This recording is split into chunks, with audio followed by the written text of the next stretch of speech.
Welcome to Strength Coach Secrets. My name is Coach Ben, and this is our first ever episode. Today, talking about the low intent problem when it comes to training. So, this applies to both coaches, how we can coach better to drive better intent, athletes, general populations, people who are exercising to help drive more intent during your workouts, ultimately delivering better results. The first thing I want to discuss is really what the low intent problem is. What is intent? Why does it matter? And what low intent is essentially the lack of drive that you have during your workouts. Intent being the intention, the focus, the purpose, the drive that you have behind each and every set, each and every rep, every exercise that you do in the gym. This is essentially a way to help drive intention. That's where that word comes from. And it's something that really matters a lot in training because we've all felt it before where our focus is a little bit scattered. We're not necessarily feeling the most dialed into our training session, and intent is the big driver there. It also has to do a little bit with the specificity of what you're doing and what the actual goal is of each exercise, what the adaptation is that we want to try and drive. And why do I think this is a problem these days with low intent? It's something that we're experiencing here in the gym. It's something that I've experienced personally in my training over the years. But why does it matter? It matters because a lot of times we're finding people and ourselves going through the motions with a workout. And I'd like to always say that something is better than nothing. This is something that you're going to hear a lot of coaches talk about, a lot of people in general just say. And that really is true. Showing up, doing a workout, whatever intensity that is, from 1 to 10, even if we come in and just give it about a 2 effort, 20%, if we were to not go, that would be a lot worse than even just going in and giving 20%. That might not drive the best strength adaptations or fitness progress, but zero effort means zero progress. And especially in strength training, getting in shape, zero progress or zero work or effort at all usually means stepping farther away from your goals. When we don't show up and don't do the work, nothing happens, and oftentimes we either lose progress or we never get it in the first place. So this matters because intent is a huge driver for success. Even if we do show up, we want to make sure that we're at least giving the appropriate amount of effort for each set, each rep, each exercise. The reason being is because not only, of course, we want the maximum intensity when we're working out, because intensity is what ultimately drives adaptation. It has a lot to do with how the training session feels, your perception of the quality of the training session, and it also helps prevent injuries as well. A low intent workout, something where you're not focused, may feel like you're checking your phone every other set, you're checking the clock every other set, you're waiting in between exercises just for the time to be over, just for you to be done with the workout. And some days that happens, and that's going to be totally fine.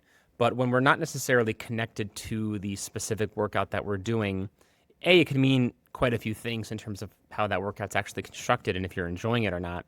But B, if our mind is wandering, it potentially exposes ourselves to bad form, bad quality reps, and potential injury risk. If we're not dialed, if we're not focused, especially when we're lifting a little bit heavier, so think closer to your maximum intensity, maybe 90+% of your whatever workload or capacity that you're training at. If we're not super dialed in and we're not intentful, then that means potentially we can slip and get ourselves into positions that we don't really want to be in just because we're not really in it. This might be a day where I'd probably suggest somebody to not operate at maximum intensity, at least on your sheet, in terms of how much load or reps you should be doing on that day. If you come in and you feel sluggish, and a lot of times in the gym, you can tell relatively quickly what someone's intent's going to be like. It's their posture when they walk in the door, the first few things that they say. Is it a, man, I'm really tired, or, oof, it was hard getting up this morning? You could turn that around, but even just their posture or the attitude that they bring in, that they carry, can oftentimes give you a pretty decent enough benchmark without even asking them or asking yourself, what kind of day in the gym is it going to be like? And what kind of day in the gym do we need? That's a really important question to ask yourself and ask your clients that you train, because if someone is saying the first things first, I didn't sleep well, I got a lot going on at work. Maybe it's at the end of the day, but they know you ask them about their day and they say, oh yeah, after this session, I got to go back to work and work for a couple more hours before bed.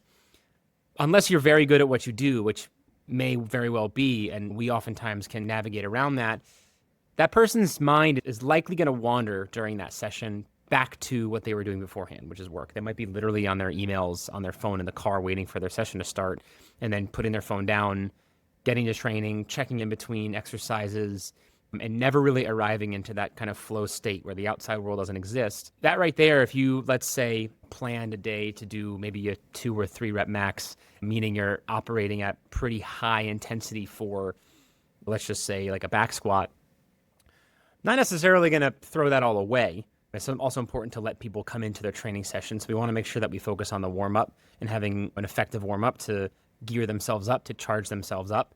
But if we're still going through that warm-up, maybe 5-10 minutes in, and we haven't necessarily gotten a little bit of that pop that's hard and easy to quantify depending on the tools that you have to use, that might be a day where we scrap the program and ultimately do something maybe a little bit less intense. That could very well mean still doing the back squat, which is a relatively demanding exercise. It just might mean that instead of a 2 or 3 rep max, we're going to do just straight sets, 3 sets of 8, and work our way up to a comfortable sounding number that gives us like a 6, 7, or 8 intensity out of 10 versus what was supposed to be a 9 or 10, let's just say, intensity.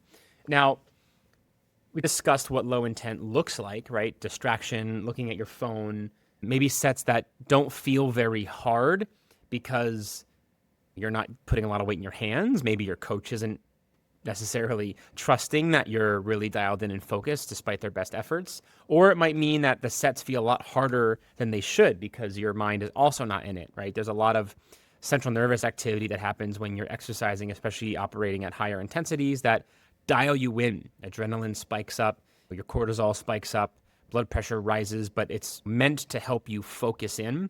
And if you're not getting that and you're just doing your warm-up weights and it feels already pretty hard, that might mean a whole host of other things. There's lots we could talk about with what that might mean in terms of readiness.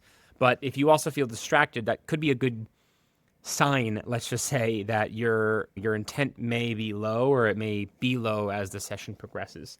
So it's important because low intent exercise, albeit it's better than no exercise, typically doesn't breed the best results. And if it's results that you're after, a lot of people are in the game to stay in the game and they just want to show up, which is a perfectly acceptable goal. If you're really looking for measurable results, whether it be weight loss, strength gain, what have you, intent is a huge driver for that success. So constantly finding ourselves in a low intent state might be a sign that you're not recovered properly. Maybe you aren't sleeping very well. It could also mean that you don't enjoy the activities that you're doing. Low intent could also mean that you're just not enthused about, let's just say, running. And if you don't like to run, then don't run. If you don't like to squat, don't squat. There's 1,000 other things that you could do that will ultimately drive a similar adaptation. But it could mean that your training program is suboptimal. It might mean that it's just not necessarily catering to the things that you like. Now, it's important to still do those things anyway in a lot of contexts. But if it's a chronic sense of, I'm not looking forward to this, but I know that I need to do it and I know that I want to do it, and that being exercise specifically, it might be time to shake things up. Like I said, there's a lot of other ways that you can drive success in the gym. It might be a time where you have to ask yourself the question of, what actually is my goal, and can I get there another way? Now, if it's to improve your 1 rep max on a deadlift or a squat, just using that as an example, you can't not deadlift or squat. But if it is a little bit more general of a goal, like most people in a kind of general population sense want to lose weight, whatever number that might be, get a little stronger, feel like they're in a little bit better shape, have their clothes fit a little bit better. And if that's the case, then there are so many other ways to do it that it's going to be about finding what you are excited about doing. And if you don't like any exercise, then as we'll talk about in later episodes, it might not be about finding the right or wrong exercise modality. It just might be reframing what exercise means to you or why we're doing it in the first place. But another reason why the intent problem could happen or low intent can happen is because maybe we lack a program altogether. So that's a huge part of why a lot of people don't have intent or can't deliver the right intensity to their workouts, it's because they're not following anything to begin with. So if you go into the gym and you are just mindlessly wandering through exercise to exercise, not having anything written down, not writing anything down to see what you did last week, last session, last month, we're aimlessly wandering around a gym with thousands of pieces of equipment with really no direction. This is one of the biggest things that I find that one of the biggest things that I find that drive low intent in workouts is not knowing what the plan is and not having a plan in the first place. So it's very easy now, especially with AI tools that are out there. The internet is full of them, and they're pretty good, if not good enough.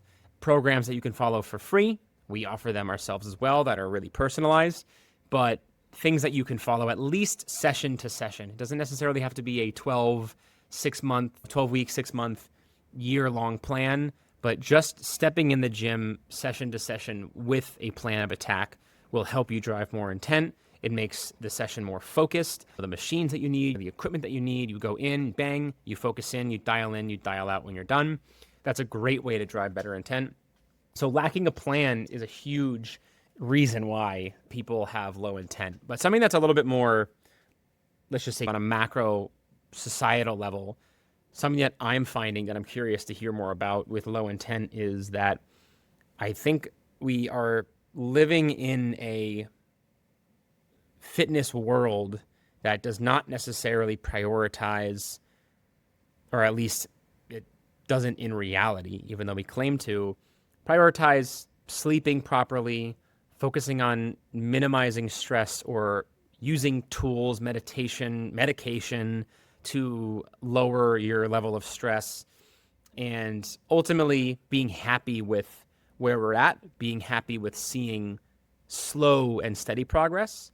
And instead we focus a little bit more on, or what tends to be more of the reality is highly stressful environments, people not sleeping as much as they need to sleep, not having any plan or direction or sense of what progress even means on even a personal level. What is it that I truly want to do? What is my actual goal? What level of progress is realistic? What level of progress should I expect? Given the fact that I also want all of these other things in my life, I want to be able to go out to eat. I want to be able to enjoy a couple of drinks with my friends, all things that we should absolutely do and strive for. But what does that larger equation look like? And if we're not in a sense of reality there with what that Venn diagram looks like and where our actual expectations should be set, I think it can drive lower intent, lower intensity, lower motivation to train, because if you're constantly unhappy with the progress that you're making, then nobody would want to stick to that. If you're taking steps towards your goal when you want to be taking leaps and bounds, that's going to feel daunting. It's going to feel like there's miles and miles ahead. And now that might be because chicken or the egg situation when it comes to like low intent. There's plenty of other factors that can go into your level of success in the gym. The training program might be suboptimal. You might not be, if you're trying to run a marathon, but instead spend all your time on the ski erg. Will it help? Yes. But will it help you run a marathon? No, you still have to run a marathon. We might not just be focusing on the right things. So sense of direction is important, but the idea of operating in a better sense of reality of what it is I want, what is it going to take to get there, and am I okay with the level of progress that I'm making, I think is a huge, maybe underlooked factor when it comes to driving the right level of intent during your exercises. How can we change it if we don't have it? What are the reasons why we might not have it? I also think maybe a short attention span would be a reason why intent could be low. If you're trying to get stronger, like I said, there's a lot of ways we can do that. But if you are in the weight room, a lot of strength training is just sets and reps. And that can be very boring. It can be very mundane. It can be very repetitive. If you can't, and a workout can't hold your attention for very long by doing 4 sets of 6, 3 sets of 8, 2 sets of 20. And if that bores you and you just get sidetracked and throw the weights down and say, okay, I'm done with this, that's obviously going to not drive the best outcomes, because you maybe don't understand the inputs that are needed to get the outputs that you want. And connecting more to those two sides of the equation is very important to know. In order to get this, I must do this. because you got to do it. There are a couple ways in which coaches and we ourselves can make or feel like we have better intent and drive more intensity in our workouts. One of those is just, like I said, actually have a plan or a program to follow. This makes everything that you do more intentional just inherently, which is one of the biggest ways. Sometimes, though, it's a matter of changing your environment. Maybe the gym that you're going to, if it has multiple locations, try another one. Maybe you might be used to seeing the same people check you in. We go on autopilot because the space feels more familiar every time we go into it. So we feel more comfortable, more like we're at our home, not at this wild environment where there's all these different people around. But if we feel really familiarized with the space, that sometimes can help us go into autopilot and really dial in and focus up. But also it could work the reverse way where we feel more comfortable in the space. We feel less obligated to show ourselves off and get in and get to work. That's one of the reasons why I say a lot. There's two things that happen with people who make home gyms. And one of those things is the closer you are to your gym, the more likely you're going to use it because it's right downstairs if you're short on time. But oftentimes, the closer you are to your gym, the less likely you are to use it because you can always push that workout 5 minutes later, 30 minutes later, and then all of a sudden it's 10 p.m. and you're going to bed and you never worked out because it's so close and so accessible that you can more easily make excuses to not go versus once you step in your car and make that drive towards the gym, rarely are you going to make a left turn to McDonald's. You're going to keep going to the gym. You're going to show up. You're going to at least do something because, well, you're there, so you may as well. So, changing your environment, going to another location, maybe even changing gyms entirely. I'm not necessarily an advocate for going and shopping around all the time because you want an environment that does feel somewhat familiar, that you're used to the equipment, maybe used to your trainer. They know your body a little bit better than just a new person might, and it takes kind of time to build up that rapport. But that can be a way to help you dial in. It's just like if you have a home office and you redecorate it, you suddenly feel more creative and more focused, and albeit it might be short-lived for a week or so, that change of environment can really help you in the short term deliver a better intention for your workout.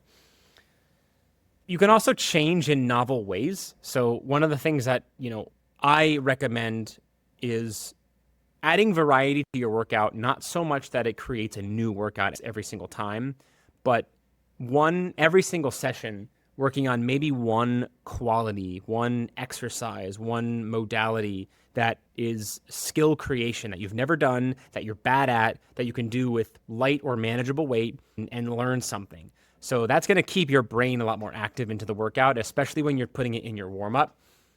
If you're learning a new skill, you have to pay attention because otherwise you're going to fall over, right? It's like the idea of a self-limiting exercise.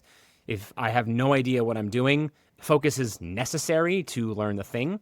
So every session, again, I'm not saying necessarily do a completely different style of workout every session because we do need sets and reps under our belt to build up a training base and actually get stronger.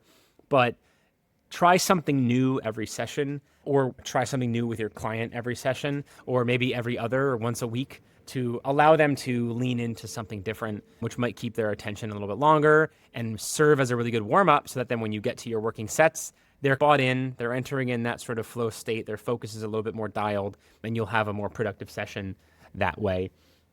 Like I said before, train in a way that excites you. If you don't like running, don't run. So you don't have to run to improve your cardio. That's not the only modality, the only tool that you have to use. You can bike, you can use the elliptical, you can use the rowing machine, you can play a sport. While you need to make sure that the goal that you have is consistent, or rather the things that you're doing are consistent with the goal that you have plenty of tools in your toolbox. So use them and find the way that works for you and find the thing that's the most fun for you. One of the things that is really helpful in terms of driving better intent if you feel like you have low intent is to exercise intuitively. So that means if you're stepping foot in the gym, whether it's with your trainer or with yourself, and you realize that today you just don't have the juice and you maybe have 50% to give, then give all of that 50%, but don't try any more or don't try any less. Always ask yourself when you go into your training session, how am I feeling on a scale of 1 to 10? How strong do I feel, or how capable do I feel? On days where you're at a 10, give it a 10. Don't go crazy, right? But give it your all effort. If you're going into the gym and you still show up, which is huge, and you only have 20%, do something more gentle. Maybe do some mobility work. Maybe do a little low level kind of cardio, maybe just go on a walk on the treadmill or kind of jog on the elliptical. But intuitively exercising allows you to be okay with yourself for showing up and giving the level of effort that's appropriate for that day, which then also makes the high intent days or the days that you feel really strong more productive because, all right, like I got the stuff today, so let's go get it.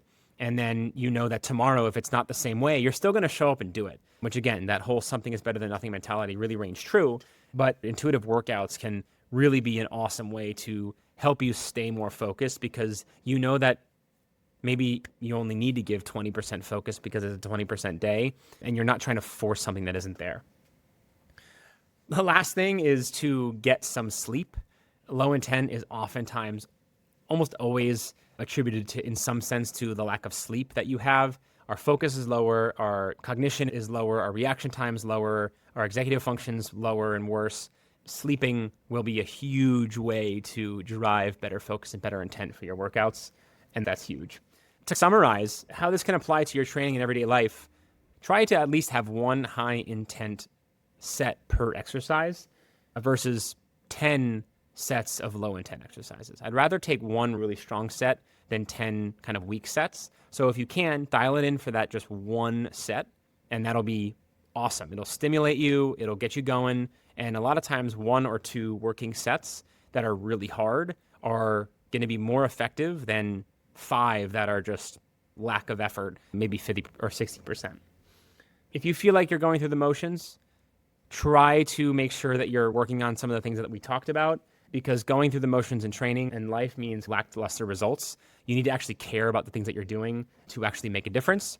So my challenge to you is anything that you do this week, try to pick one thing and do it with 100% intent. Maybe it's cooking a really kick-ass healthy meal. Maybe it's one really awesome set of every exercise you do. Maybe it's just one awesome workout that you have.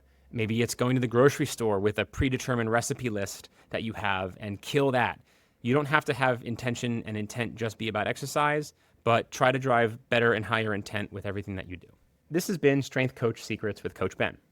Subscribe on YouTube or follow on Spotify for more, and I'll see you on the next one.